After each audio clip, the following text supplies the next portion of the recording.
नमस्कार साथियों, आप लोगों का स्वागत है गज केसरी बायो क्लासेस में। और आज हम pharmaceutics second D pharma diploma in pharmacy के फार्मास्यूटिक्स सेकंड सब्जेक्ट्स के जो क्वेश्चन है, इम्पोर्टेंट क्वेश्चन है, इसके बारे में डिस्कस करेंगे। ये क्वेश्चन जो है क्या है, right a note on HLV gives it importance. तो इसकी इम्पोर्टेंस बतानी है और इसके HLV पर राइट शॉर्ट नोट लिखना है। और ये कई बार ये कई साल आ चुका है, कई बार आ चुका है। ये इम्पोर्टेंट क्वेश्चन है।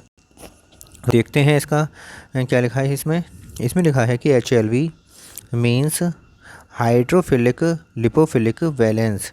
तो HLV का जो फुल नेम होता है वो क्या होता है, हाइड्रोफिलिक लिपोफिलिक बैलेंस। हाइड्रोफिलिक, हाइड्रोस तो जो शब्द आता है वाटर के लिए आता है, फिलिक मतलब लविंग, तो वाटर लविंग होता है, अर्थात वाटर को उसके साथ का रिएक्शन कर सकता है, वाटर के साथ रह सकता है, वाटर लविंग होता है। लिपो आता है शब्द फैट के लिए, ऑयल के लिए, और लिपोफिलिक का मतलब हो गया ऑयल लविंग या फैट लविंग बैलेंस। तो ये इसका पूरा नाम हो गया हाइड्रोफिलिक लिपोफिलिक बैलेंस। ये दिया किसने है, ग्रिफिन नामक वैज्ञानिक ने दिया है 1949 में इसको दिया था डिस्कवर। आगे क्या लिखा है इसमें, डिवाइस्ड अ यूज़फुल मेथड, एक यूज़फुल मेथड यूज़ किया था इसको यूज़फुल मेथड के रूप में for calculating balance mixture of emulsifying agent to provide a particular type of emulsion which is called the HLV method। तो एक प्रकार का ये मेथड है, इसकी खोज ग्रिफिन नामक वैज्ञानिक ने करी थी। इसमें क्या होता है कि टाइप ऑफ इमल्शन, ये पर्टिकुलर टाइप ऑफ इमल्शन के प्रोवाइड द इमल्सिफाइंग एजेंट को कैलकुलेट करने के लिए, किसको कैलकुलेट करने के लिए, calculating the balance mixture of emulsifying agent को मिक्सचर को balanced mixture of emulsifying agent, अर्थात एमल्सिफाइंग एजेंट के बैलेंस मिक्सचर को कैलकुलेट करने के लिए ये मेथड बनाया गया है, जिससे कि हम पर्टिकुलर टाइप का, किसी भी एक पर्टिकुलर टाइप का इमल्शन तैयार कर सकें। ठीक है, तो इसमें क्या बनाया गया है, ये एक पर्टिकुलर टाइप का इमल्शन तैयार करने के लिए कैलकुलेट करना है। किसको कैलकुलेट किया जाता है, बैलेंस मिक्सचर को, एमल्सिफाइंग एजेंट के बैलेंस एक मिक्सचर को कैलकुलेट करने के लिए यूज़ किया जाता है। सरफेक्टेंट मॉलिक्यूल होता है ये। इमल्सिफाइंग एजेंट क्या होता है, सरफेक्टेंट मॉलिक्यूल्स होता है। शो द टू पार्ट्स, ये दो पार्ट्स को शो करता है। इसमें दो भाग होते हैं। एक तो जो भाग होता है गोल वाला जो स्ट्रक्चर आपको दिखाई दे रहा है, ये हाइड्रोफिलिक पार्ट होता है। एफिनिटी टूवर्ड्स वाटर को से जुड़ाव कर, वाटर की ओर जो इसका जुड़ाव रहता है, वाटर लविंग होता है, हाइड्रोफिलिक पार्ट कहलाता है। और दूसरा जो ये लॉन्ग दिखाई दे रहा है डायग्राम में, लॉन्ग पार्ट दिखाई दे रहा है, ये होता है ऑयल लविंग होता है, अर्थात वाटर की ओर एफिनिटी इसकी ज़्यादा होती है, वाटर से रिएक्शन करने की एफिनिटी ज़्यादा होती है इसकी, इसीलिए इसे हम क्या कहते हैं, ऑयल लविंग पार्ट कहते हैं या लिपोफिलिक पार्ट कहते हैं।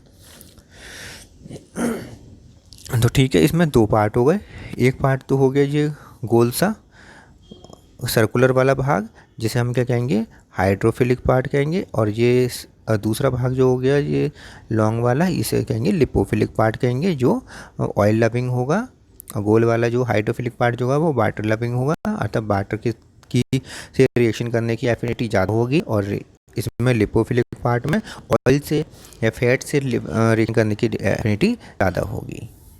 आगे देखते हैं, for satisfactory and stable emulsion a surfactant, stable emulsion करने के लिए, बनाने के लिए सरफेक्टेंट जो है, इमल्सिफाइंग एजेंट जो होता है, should get absorbed at the interface between the between aqueous phase and oily phase, aqua phase और ऑयली फेज के बिटवीन के मध्य इसको एब्जॉर्ब करना बहुत आवश्यक होता है। If A surfactant molecules has strong hydrophilic part, यदि सर्फेक्टेंट का या इमल्सिफाइंग सर्फेक्टेंट्स का जो हाइड्रोफिलिक पार्ट है वो ज़्यादा स्ट्रॉन्ग हो, तो it will Orient more toward aqueous phase. तो ये किसकी तरफ ओरिएंट करता है, किसकी तरफ ज़्यादा मूव करता है, एक्वस फेज की तरफ ज़्यादा ओरिएंट करता है, इसकी तरफ ज़्यादा और वाटर फेज के लिए, वाटर वाली जो फेज है एक्वस फेज जो है उसकी तरफ ज़्यादा रिएक्शन कर सकता है।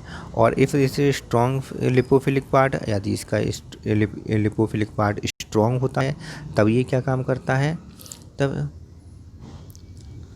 तब ये क्या काम करता है, अगर इसका लिपोफिलिक पार्ट ज़्यादा स्ट्रांग होता है तो it will Orient more toward oily phase, तब ये ऑयली फेज की तरफ फैट वाले जो फैट मीडियम है उसकी तरफ ज़्यादा ओरिएंट होता है, ज़्यादा उसकी तरफ रिएक्शन करने लायक होता है। तो ठीक है, तो अगर हाइड्रोफिलिक पार्ट ज़्यादा स्ट्रांग होगा तो ये पार्ट एक्वस फेज की तरफ ज़्यादा ओरिएंट होगा, अगर लिपोफिलिक पार्ट स्ट्रॉन्ग होगा तो ये ऑयली फेज की तरफ ज़्यादा ओरिएंट होगा। इन बोथ केस, कोई से भी केस में चाहे हाइड्रोफिलिक पार्ट स्ट्रॉन्ग हो चाहे लिपोफिलिक पार्ट ज़्यादा स्ट्रॉन्ग हो, in both case surfactants will not produce satisfactory emulsion, surfactant से एक सेटिस्फैक्ट्री इमल्सन या स्टेबल, सेटिस्फैक्ट्री का मतलब है स्टेबल, स्टेबल इमल्सन हम प्राप्त नहीं कर सकते हैं। ठीक है, तो इन बोथ केस, किसी भी केस में अगर देखिए केवल लिपोफिलिक पार्ट ज़्यादा स्ट्रॉन्ग होगा तो वो लिपोफिलिक फैट वाले मीडियम की तरफ ज़्यादा रिएक्शन करेगा, ज़्यादा उसकी तरफ भागेगा, तो फिर स्टेबल पार्ट कहाँ होगा।